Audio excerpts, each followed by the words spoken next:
Welcome to the Healthcare Business Secrets Show, where we interview industry leaders and break down exactly how they're dominating their markets so you can learn from the best and can double your revenue, double your impact, and double your time off. In this episode, we're speaking with Cant Clothier. Cant is a serial entrepreneur, that started his first arbitrage business at the age of 17 and exited at the age of 13 after building the company to 1.8 billion in annual sales.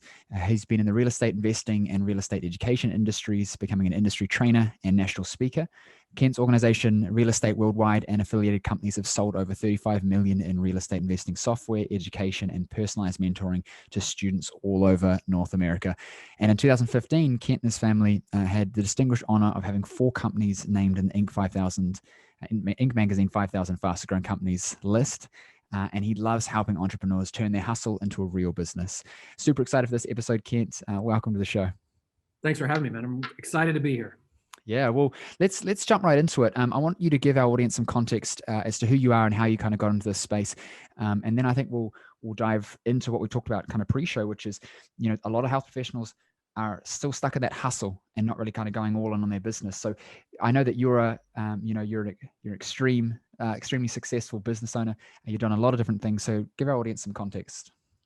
Yeah, I mean, you touched on it a little bit in the intro, but I was extremely fortunate. I was raised in an entrepreneurial family, and so as you touched on, I got started in an arbitrage business in the grocery industry. My father owned grocery stores and convenience stores while I was a kid, and so I got to watch how that business kind of worked, and quickly realized there were a lot of inefficiencies in that market, and so when I was 17, we started a business where we were buying and selling truckloads of groceries, a single item at a time, like Pringles or toilet tissue. It just really didn't matter. Whatever was in the grocery store, we could, if it was being sold at a discount in one market and not in another, we were the perfect guys to come in there and buy it in that one market and turn around, put it on a truck and ship it up to the market where it was being sold at a higher price, offer it at a little bit of a discount, and kind of make the yield in between there. And so that little company that we started, turned into a really big company. By the time I was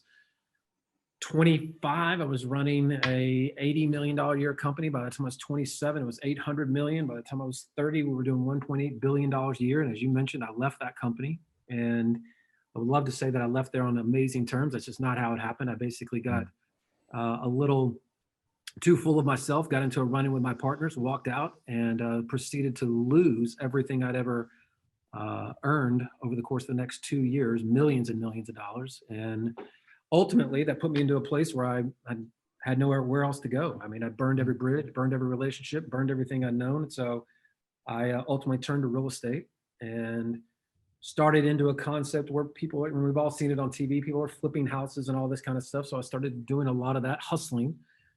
And, after probably about 3 years of that, that entrepreneur side of me that turned on, and the hustler side turned off, and I realized I could actually turn it into a business. And so I started putting all the systems and processes and automation in place. And before we knew it, we were flipping hundreds and hundreds of houses a year in multiple states, which ultimately led me to what I'm extremely passionate about today. I mean, our investing business still operates today, still does 800 properties a year and manages over 6,500 properties. But it's allowed me to go and do something that I'm really passionate about, like yourself, where I get to go and help entrepreneurs. I go and get out there and really kind of help them understand what is really possible if they will kind of make some serious shifts. And so since 2006, I've been the CEO of a company, or a second company called the Real Estate Worldwide. And we have software and trainings and coaching and masterminds and all that kind of good stuff. And so very happy to say we've helped about 60,000 people so far and counting. So that's incredible. It's one of those stories where it's like things are going really well, and then kind of shit hits the fan, and you got a choice. It's like, do I just go downhill and suffer and bitch and moan, or do I went downhill?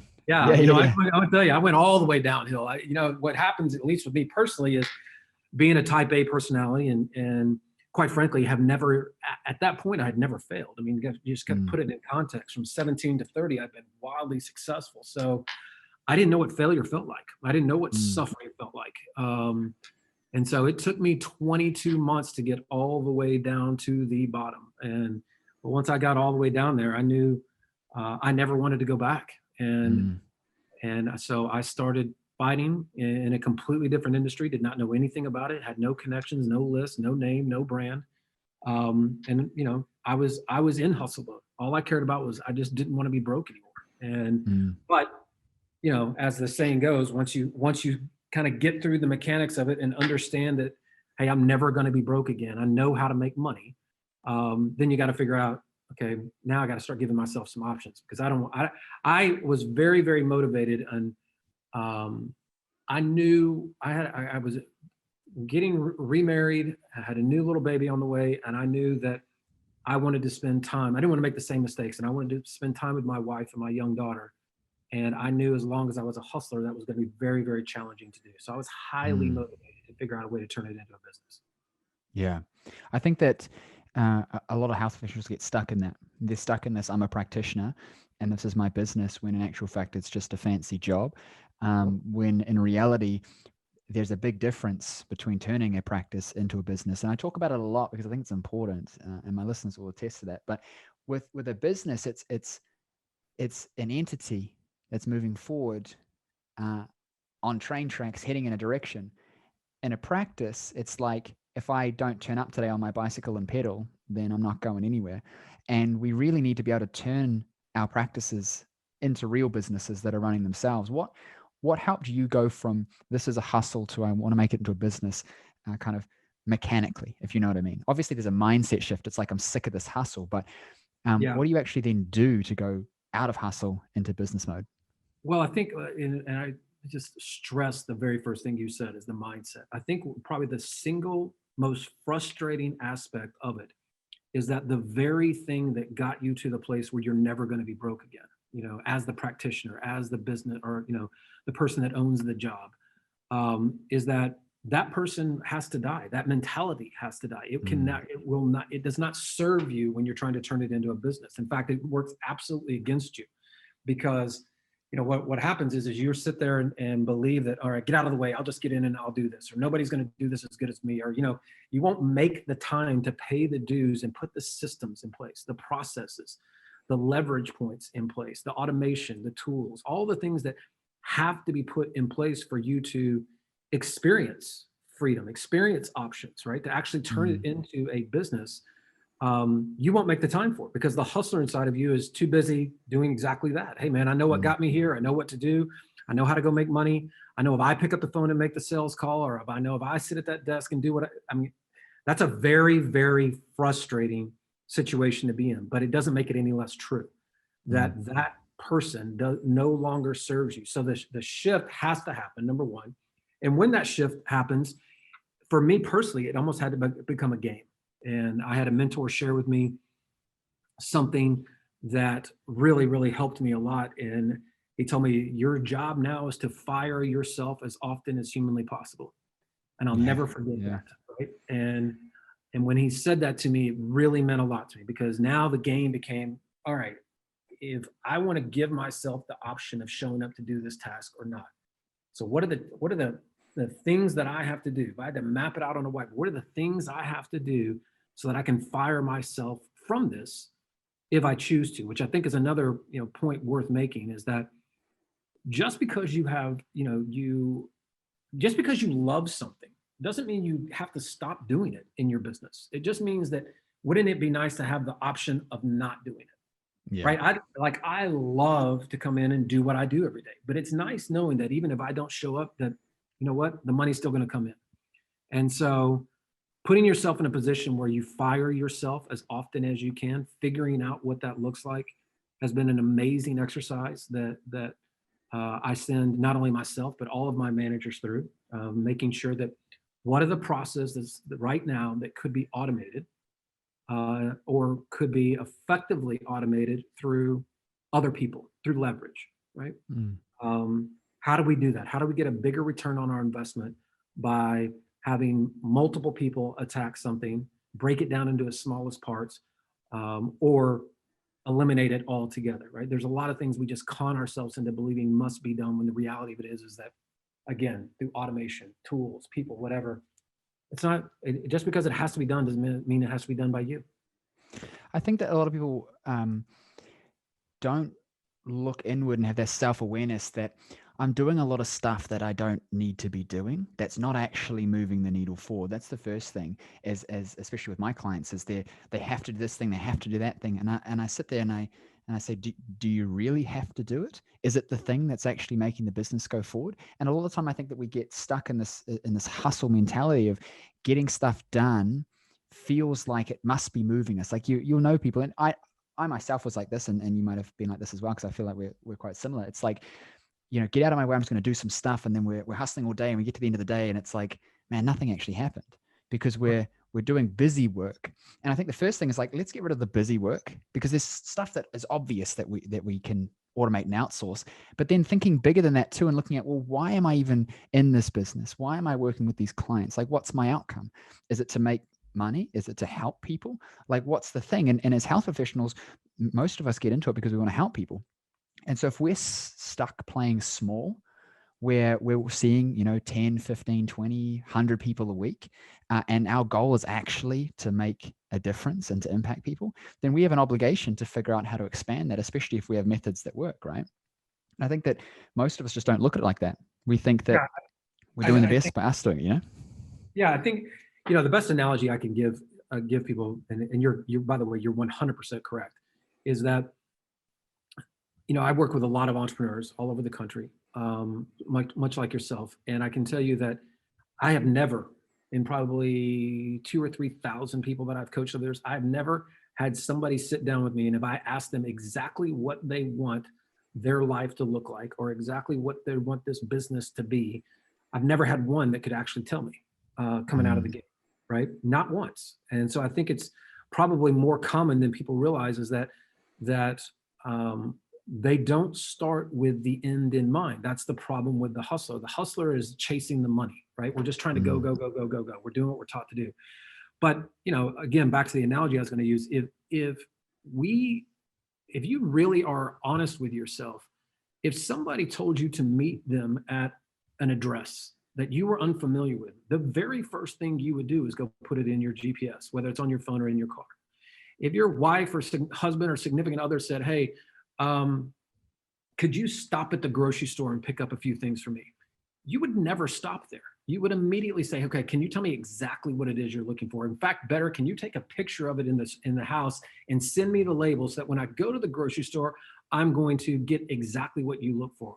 What you sure as hell would never do is go into the grocery store and buy a bunch of random things up and down every aisle, dump it into a cart, take it home, dump it on the kitchen counter and say, is any of this stuff what you're looking for? But yet, that is exactly what people do every single day with their life and their business. Like, I'll know success when I hit it. It'll just be obvious to me. Or, I'll just drive up and down the street until I find the house that I'm looking for. Nobody would do that. If you said that to anybody, they would think you're crazy. And so it's these little things, we do it every single day. Yet the most important thing about us, like our life, our business, what we really want, we won't even map out a plan. We won't understand what the destination is. And I think that is super, super important, that if somebody clearly, to your point earlier, if somebody understands what the destination is, like if I know, like we're smart guys, if I know this is what I'm trying to achieve in my life, then it gets really easy to do that, introspective thinking, like what you're talking about, where I'm saying, does this get me closer or is it taking me further away? But that's a very uncomfortable conversation to have if you have no idea what the hell the destination even is. How would you even know? Right? Yeah. Like, people tie it to, well, I want to make $250,000 a year. But that's not a business. That's a job. Right? I mean, where it should be tied to something like, I want to travel the world. I want to create moments. I want to give to charity. I want to be able to make an impact in the world. I want to be able to impact thousands of people at a time. I want to change somebody's life. I want to create something that allows that to happen. And when you have that kind of clarity, then these, like we're talking, these trivial tasks will seem exactly that way, very trivial. Like, somebody's got to do it, but you know who doesn't have to do it? Me. I got to build the thing that keeps me on path to where I get to do what I really want to do. 100%. I heard an interesting concept from someone else I had on the show recently, and they talked about your business being the entity that's as you're bringing in people, you're supporting their lives and you're helping them grow, and that when you're building this business, it's really is designed to kind of, how do I put it? It's not just there to serve you and fill your pocket. you're bringing in people, you're impacting clients, you're changing the world, you're moving in a direction. And so this business, a lot of time, especially when our business is smaller, we look at how do we squeeze out all the juice. And so we think, well, I'm just going to squash this orange super flat and take all the juice. But then the orange can't exist without juice in it.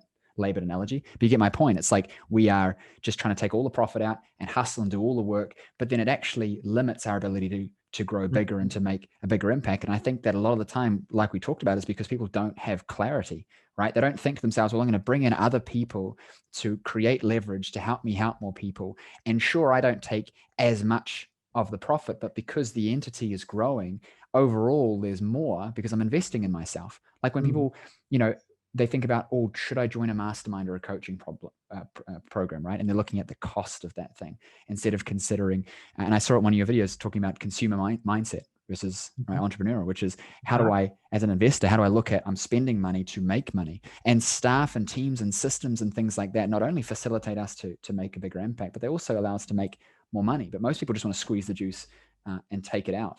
And I think it comes back to having a lack of clarity. Like when I go to a team meeting, it really pisses my staff off sometimes. I get into a team meeting, and before we do anything, I go, okay, so what's the outcome here?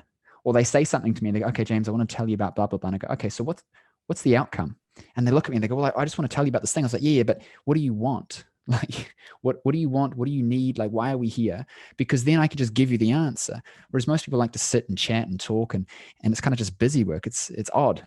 Well, I'll tell you another component of that to your point, right? Is that I think if people had a much, not only the clarity on what they're trying to achieve, but equally the clarity on how fast the clock is really ticking on all of us. Yeah.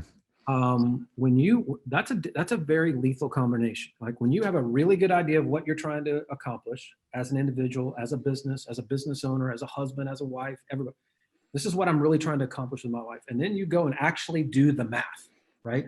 Go in the States here, the average American male lives to 78 years old. The average American female is 82. Go take your age, go subtract your age from that, right? If you want a kind of very humbling moment. Go multiply that by 365 and go put on the board how many days you have left on this planet right there, right? Statistically speaking. And every day you walk in, just erase one and put a new one on the board, right? Counting it down. When you get very deliberate with the time that you spend, like people, I'm sure, James, that people say that to you when you say, come on, just tell me what you're looking for. And there's some people that look at that as rude, right? For me personally, I'm like, oh man, you're my guy, because like that's exactly the way I think. I don't want to waste a single minute of the day. If I can get to the result faster and get where I'm trying to get to closer to my outcome, then I'm all in, right? There's no investment I won't make. Time, effort, energy, money, it doesn't matter. But most people don't think like that. They are conned into believing, they're kind of lulled to sleep, putting off, right? Hey, I don't really need to make, I don't want to invest the money in coaching. I'll just figure it out on my own. Well, tomorrow's not promised, baby. Next week, next month, well, how about you just get to the good stuff right now? Why don't we go figure out a way to get you across the finish line here and actually start experiencing these things? And whether it's in a practice or any business, right? It's true. It's 100% relatable. It's like, yes, you're never going to be broke. But if you want to figure out whether you have a job or a business, just stop. Go on vacation for 2 months and then let me know how much money you've got when you get back. Yeah. And if there's not more in the bank account than when you left, then you don't own a business. You own a job. And so you got to figure out how to get there as fast as you can, where the money keeps coming, whether it's through your business or passively, however it is, money keeps coming, whether you show up or not. And then you get the opportunity to spend the time that you have left the way you want to spend it.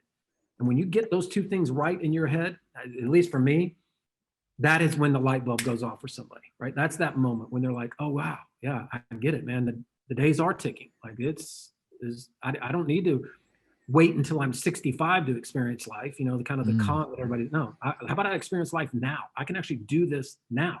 And it's 100%. Because when you're feeling that, like I feel that every day, I wake up and it's like, holy crap, like there's going to be a few less of these, you know what I mean? Like it's just, it's the next day and I look at I get to the weekend and I'm like, man, that was 5 days gone and I didn't get to spend time with my kid, or, got another baby on the way. And I'm always looking in terms of my direction shifts, right? Initially it's, let's just build this business or make this money or whatever. And then life starts to happen and I'm looking at things. I'm like, man, would I want to look back and think, I wish I worked harder, or am I going to look back and go, I wish I spent more time? And obviously knowing that now means that I can actually go in that direction. And there's so many analogies for this, but you said it right. It's like when you go to the supermarket, the easiest way to get in trouble with your spouse is to just go buy a whole lot of crap and then say, is this what you wanted?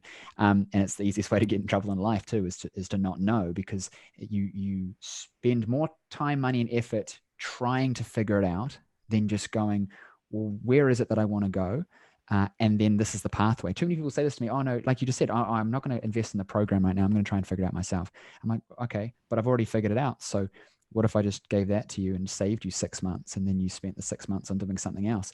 But there's this kind of scarcity, right? It's this feeling of, and I don't know where it comes from. I guess it's a societal kind of belief that. Well, I think it comes from exactly what we're talking about. I think people are just kind of lulled to sleep. They are, unfortunately, we're a product of the people we surround ourselves with, and some way, the message that's going into those people is different than the message that you and I, not only believe in, but we're living, right? I surround myself with elite people who think at an elite level and experience life at an elite level. And I can tell you those conversations are very, very different than people who have, they're just going through the motions and they are existing. They are not thriving in life. They have no drive to get up every morning. They're going to some job that they hate to make somebody else rich, probably driving an hour to get there and an hour home away from their kids. They're exhausted when they get home. They're in poor health. I mean, and again, I'm not taking anything away from anybody, but we all get the same 24 hours. We all get the opportunity to expand our minds and take different actions based off of that expansion. And if people don't take that seriously, then it's really challenging for those people to, hear the types of message that we're talking about, because it's just the truth. I mean, there's nothing special about me. Like, I'm a redneck from Memphis, Tennessee. But I can tell you, I live an amazing life now because I'm very, very intentional with what I'm trying to do with my life. And whether it comes to my time, my kids, my wife, my family, my business, I mean, there's just no component of it that I'm not going to try to be very, very intentional with. And therefore, I get more than most out of life. And I definitely don't want to be the guy on my deathbed, right? I think that, well, let me back up. I think that people get conned into believing that that fear doesn't exist in entrepreneurs and people that play at elite level. That is not true. I mean, let me just clear that myth up real quick. But people who have never gone for it in life, they fear failure. They fear being judged. They fear, their neighbor, their wife, whoever, basically saying, see, I told you so, that's never going to work. I have no fear of that. What I do have a very healthy fear of, and I would be willing to bet you probably do, is I have a fear of regret. I don't want a day to get away from me where I didn't try to make the most out of it. And I think when you are able to make that shift, then you suddenly become pretty powerful in making things happen in your life. You should not never fear failure, because nobody cares. You're just not that important. But you should fear regret, because you don't want to be sitting on that deathbed saying, man, I wish I should have, I could have. My kids were watching me and I didn't do anything. I didn't fight for my dreams. I didn't go for it. I didn't go on the trips. I didn't take them around the world. I never let them experience life. They just watch me work to death and go make somebody else rich. You don't want to be that guy or girl, I can assure you. 100%. 100%. I do a lot of work with Tony Robbins, and he talks about intention as well, and belief. And beliefs are really just things that we've stopped thinking about, right? Like, whatever you believe is just the thing that you've accepted and gone, okay, it's true. And the problem with that is that if you're not assessing what you believe, you very easily can get led by those beliefs into destinations that you didn't really plan 100%. for. Absolutely. And you justify it. And being intentional is important. And a lot of people are stuck. Like, I know there's going to be people listening to this thinking, that's all well and good, I get it, but how do I do it? And I think that the pivot for that is understanding that if you think you get it, but you're not doing it, then you don't get it. And you need to actually go out and do it, because there's a massive difference between knowing and doing. Plenty of people say to me, oh, I know how to do that. I'm like, okay, so why aren't you rich? Why aren't you happy? Well, if you knew how to do it, then this conversation would be very uncomfortable for you. Yeah. Very uncomfortable, right? There's a clear indication. Like if you're listening to this and you know how to do it, then you should be very uncomfortable right now. And you should be highly motivated to, hey, if I know it and I know the clock is ticking and I know that I'm operating without a plan and I know I'm not going out and getting help and I'm not, I'm just avoiding all these things, then this conversation is for you, period. Yeah. This should not be pleasant. This should be like, man, you're the ultimate hypocrite because you Yeah. know how to do it. Look, one of the greatest things that ever happened to me was I went back in 2012 to Haiti and got to spend some time there. And in fact, we ended up building, our organization ended up building a village there, which I'm very proud of. And because I was so moved by it, but one of the things that really stuck with me is there's not a person in that country that wouldn't trade their best day for your worst day. I promise you. Right? When you sit there and you piss and moan and talk about what could have been, should have been, what I didn't do, I know this, but I didn't do it, and all this kind of stuff. How dare you? You have been blessed. If you're listening to this, you have been blessed with so many opportunities. In all likelihood, you're healthy, you got air in your lungs, you got blood pumping through your veins, you're walking, you run, you're living in a country where you can potentially do anything you want to do. For you to not make the most out of that opportunity and wring everything out of life, to me, is just irresponsible because there's billions of people on this planet that don't get that. And so just go. There's no reason not to go. It's never a lack of resources, right? It's No. never a lack of resources. And I think that you said it really interestingly, is that no one cares about your failures because you're not that important. And it's true, because if you look at the top leaders of the world and the amount of mess ups they have and failures and things they do, and no one cares. Like, you care for 5 minutes and then it just disappears. And then you're worrying about yourself and who's going to judge you. It's like, you're not the president, you're not this, you're not that, you're not the celebrity. Well, they're going to judge you either way. That's the irony. You know who's going to judge you the most is your friends and family. I mean, if you go for it, guess what? They're going to judge you. What's he thinking? What's she thinking? Oh my God, what are they doing? Are you kidding me? If you don't go for it, what are they going to do? Wow, he's had so much potential. He never really went for it. They didn't go. I mean, you're going to get judged either way. Who cares? Yeah. And it's not going to, I think that people worry about these effects of stuff. Like if I invest in this thing or I do this thing, what's the unknown effects that could possibly make it worse for me? And people worry about it getting worse. And I think that it's getting worse by the day that you don't do stuff. And so doing anything is almost going to make it better. And I think that the pivot really needs to be is that we are all essentially young enough to pivot, even if we make a mistake, because it's not like we're going to sell everything and put it all into Bitcoin and then go fingers crossed. Like, you want to be a bit smarter than that. But in essence, you can still try and then learn, because it sounds lame, but as they say, I don't believe in failure. It's always learning. And failure is that you didn't do anything, or you did it and then you didn't learn from it. But I think that the place to start with this, because a lot of people are going to be stuck, is like, well, okay, so what do I do? And I think that it's understanding that absolutely everything influences you. What you watch, what you listen to, what you let into your head influences your views and beliefs about things, which then influences your potential to get an outcome. If I believe that I can't do it, then I won't do it. They've done studies where you've got a math test, for example, and on one group is on all the people who with Asian backgrounds, they put a question on there and they say, what is your ethnic background? And you have to tick Asian, right? Or not. And then another group, you have to tick your gender, male or female or whatever. And the group that the only difference was they ticked I'm Asian scored like 10% better, because there's a belief that Asians are good at math. And then the one where the females had to tick I'm female scored 10% lower, because there's a belief that females are not as good at math. But if you gave the same test to the same groups but didn't ask those questions, it then didn't influence their outcomes, because they weren't pre-framed with the belief that I'm this or I'm that. And so when you're looking at what you believe about life, it's got you to where you are. And if you're uncomfortable, or you're just wanting more, or you're wanting to shift or pivot, you need to start understanding the beliefs that you need to have to get you to that next point. If I want to be, a really good football player, I need to believe that it's possible for me to do that. I need to believe that I need to train every day. I need to do this. I need to do that. And even if you don't end up, being the new LeBron because you're only 4 foot tall, you're sure as hell going to be better than where you are right now at it. and you'll find fulfillment and contentment in that. And I think it starts with just simply turning off Netflix, turning off the TV, stop listening to the news, and start putting in better, more supportive voices to where you're wanting to get to. If you wanted to be good in property, start reading a whole lot of books around property. Even if they're not good, I believe that just starting in that journey somewhere in the weeds, you start to find the answer. A lot of people look for the most perfect pathway. Well, if I'm going to grow my business, I need to find the exact right book and video and training program. I've spent so much money on shit that's gone nowhere.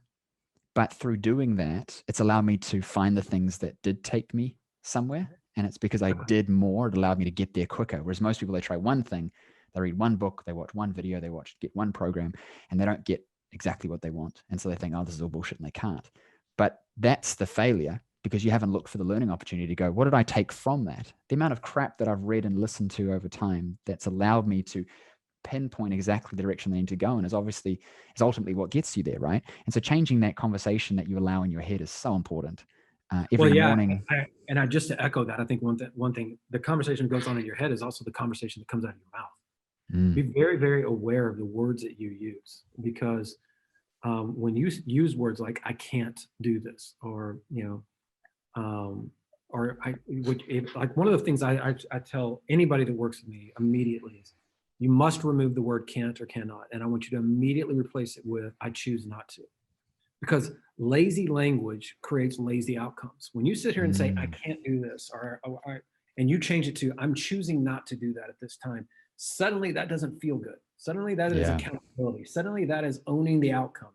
And when you start to own the outcome, then you will own the actions.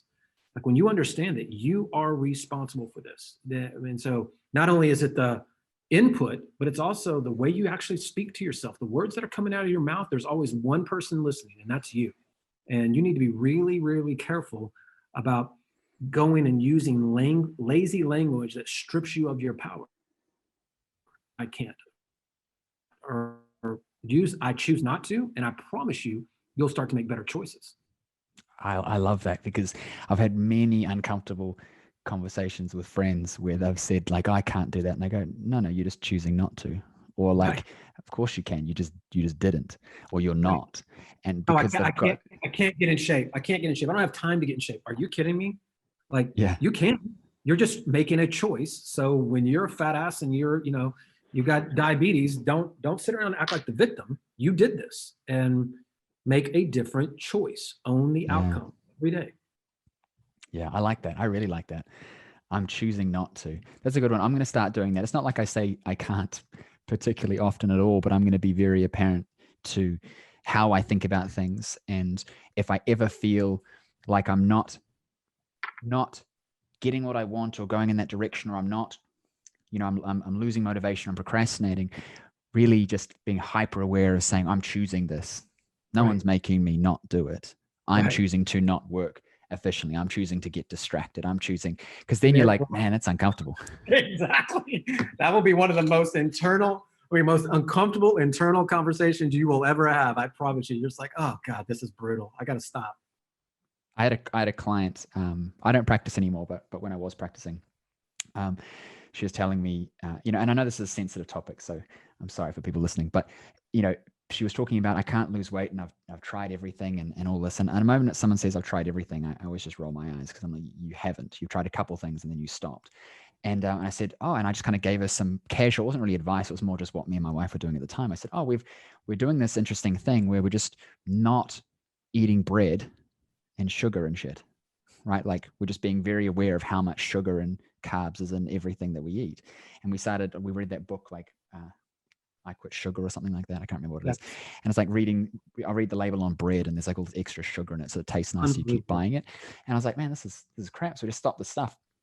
And first friends and family were like, oh, are you going to do this forever? Like, you're never going to have bread? I'm like, well, like if I have that mindset, like I'm just going to go back to it, then why would I do it in the first place? And I'm just going to stay where I am. So yes, no, I'm never going to have it again. And they went, oh, what? And they couldn't understand it. Anyway, so my client, I said to her, well, I stopped doing the stuff, and I've lost weight, and it's not like I've got anything extra to lose. My body's just got leaner. I've got a whole lot of energy, and I said, why don't you just, like how much bread and rice and stuff you're eating?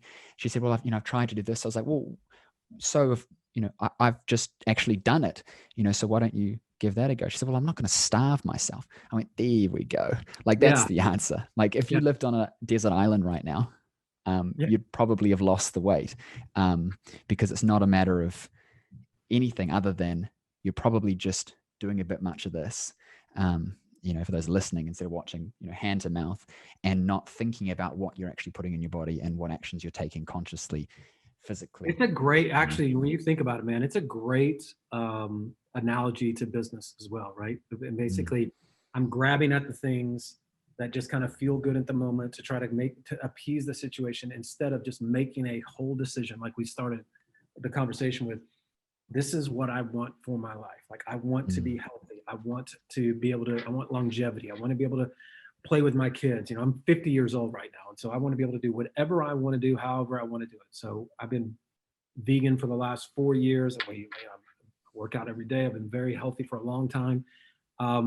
It isn't about looking great. It's about, I want to get every moment that I possibly can out of this. Right. And unfortunately, we all have the exact same affliction. Nobody gets out alive. We all, everybody's going to expire. And so I want to get as much out of it as I can. And when it comes back to whether it's health or business or whatever, the same is true in both ways. There's a lot of quick fixes. There's a lot of quick little hits that you can get, that little dopamine hit. Well, I bought this tool, or I bought this training, or I think this is going to get me there, or this is another whatever it is. And a lot of that stuff, inevitably, without a plan, without an understanding of where you're trying to get to and what the outcome is you're looking for, it's nothing but that. It's nothing but a quick little dopamine fix that's going to satisfy your desire to buy something and make you feel good, like you took a step, but it isn't the step, nor is it any part of the steps that are required to get you to where you want to get to. Most people are uncomfortable with the short-term pain because they don't understand long-term pain.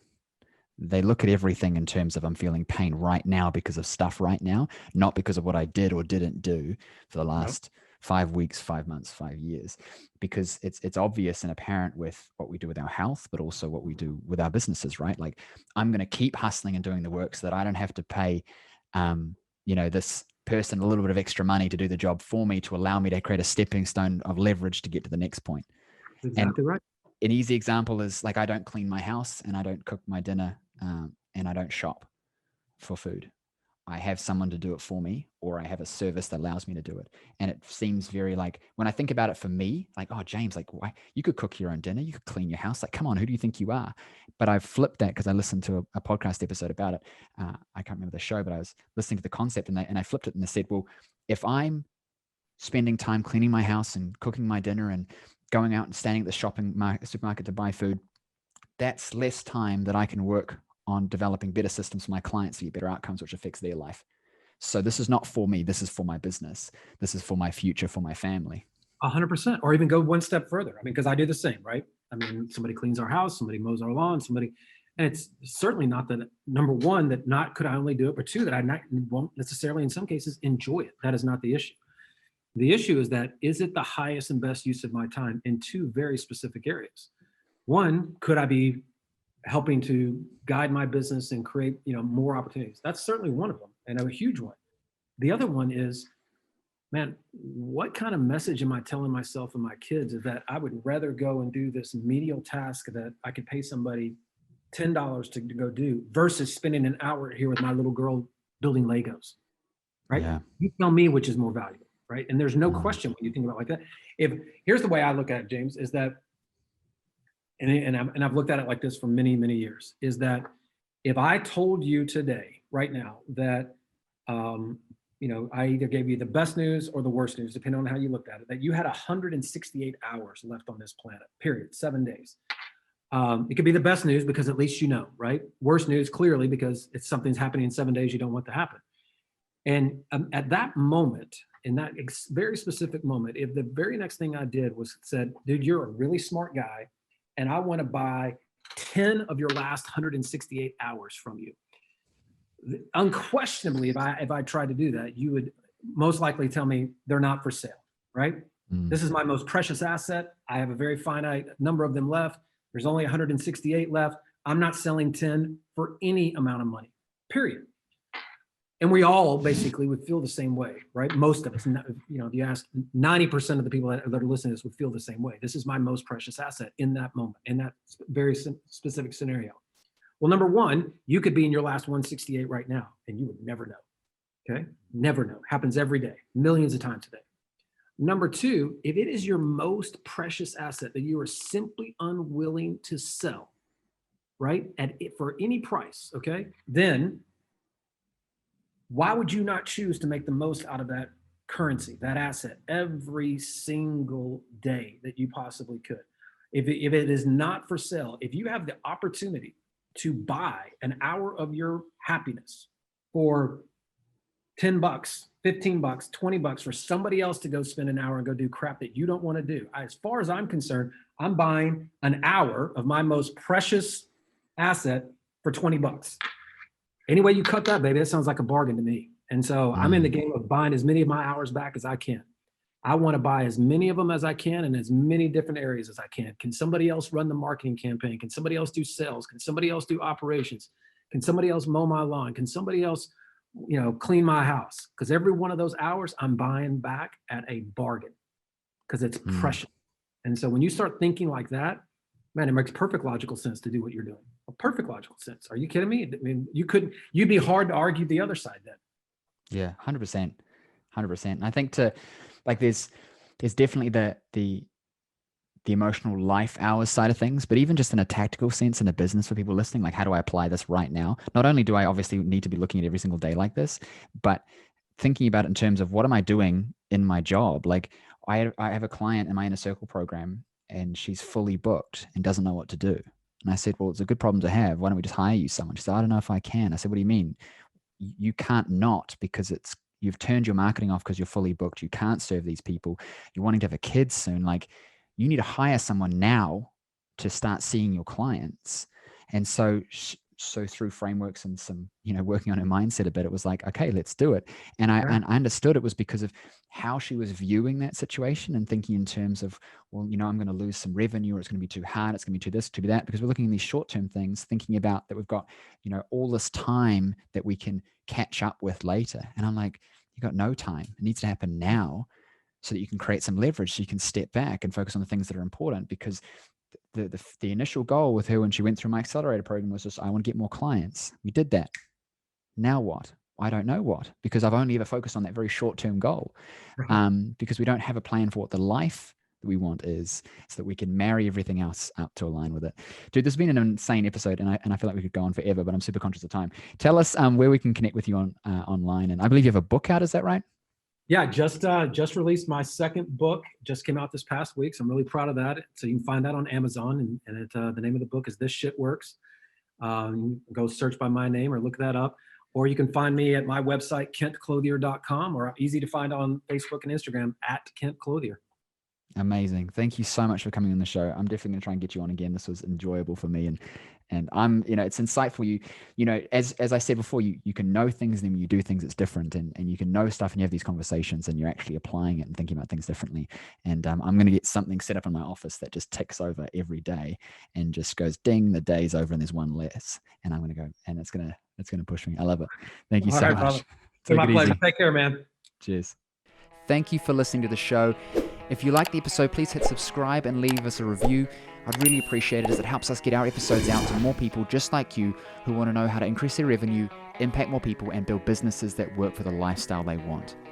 Now, I know your time is valuable, and I know that you are here to learn the secrets to success in your health business. So I have something special for you just for checking out the episode. Now, if you're a health professional, coach, or trainer in business, and you're serious about growing a profitable, impactful business, then pay attention, because as a listener of the show, I want you to win. And so I've created a host of resources available exclusively for listeners of the show. So if you're tired of trying to figure out this game of business, marketing, and sales all on your own, and you're ready to just implement what's already proven to work rather than reinventing the wheel, I want you right now to go and check out healthcarebusinesssecrets.com/insider. And there you will find over $5,000 worth of trainings, resources, and coaching available only for listeners of the show.